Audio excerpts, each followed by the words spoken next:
so ខ្ញុំកំពុងព្យាយាមរកមើលរូបចម្លាក់ដែលមាន mouse នៅពីលើចាអញ្ចឹងខ្ញុំឃើញរូបនេះមួយប៉ុន្តែអត់ច្បាស់ទេនេះគឺជារូបអប្សរាឥឡូវយើងបន្ត search ខ្ញុំ search រកមើលថាតើមានរូបចម្លាក់ណាដែលមាន mouse នៅពីលើនឹងទៀតចាបងប្អូនទាំងអស់គ្នាមើលនេះគឺថា green ខ្លាំងមែនតើណាយប់មិញភ្លៀងនៅសៀមរាបភ្លៀងខ្លាំងណាស់ដូចព្យុះចឹងប្រឡំឡើងបាក់ដើមឈើប្រងព្រាតអូយឥឡូវហ្នឹងគេកំពុងអាកាប់មេឃឈើដែលវានៅក្បែរប្រាសាទណាចានេះប្រាសាទប៉ាលីឡៃហើយគេកាប់មេឃឈើណាដែលវានៅក្បែរប្រាសាទពេកកុំឲ្យវាបាក់មកវាខ្ទេចថ្មប្រាសាទយើងណាចាអញ្ចឹងគេមក trim មេឃឈើណាដែលវាក្បែរប្រាសាទគូនេះរកឃើញមួយឃើញនេះរូបនេះប៉ុន្តែគាត់ថា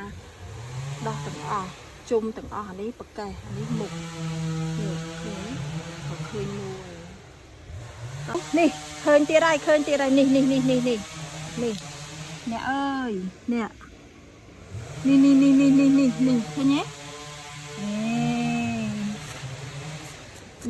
ចំោះភ្នែកមកនេះស្អាតណាស់នេះឃើញទេអូ so lovely oh I found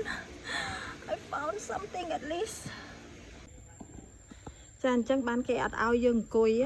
ចាថ្មចម្លាក់ទាំងអស់នេះគឺសិតតែមានរូបចម្លាក់រូបអប្សរារូប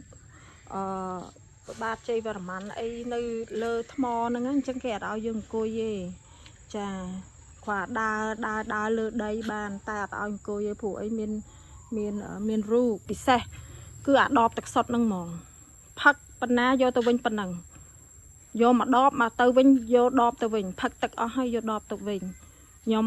អត់សូវសប្បាយចិត្តទេពេលដែលខ្ញុំមកតំបន់ប្រាសាទហើយឃើញដបទឹកសុទ្ធឈូសបោះចោលអត់មានរបៀបយើងកុំធ្វើអញ្ចឹងយើងយកមកប៉ុណ្ណាយើងយកវិញទៅប៉ុណ្ណឹងយើងផឹកទឹកហើយដបយើងនឹងមិនធ្ងន់ទេយើងស្ពាយយកទៅវិញអូខេ Thank you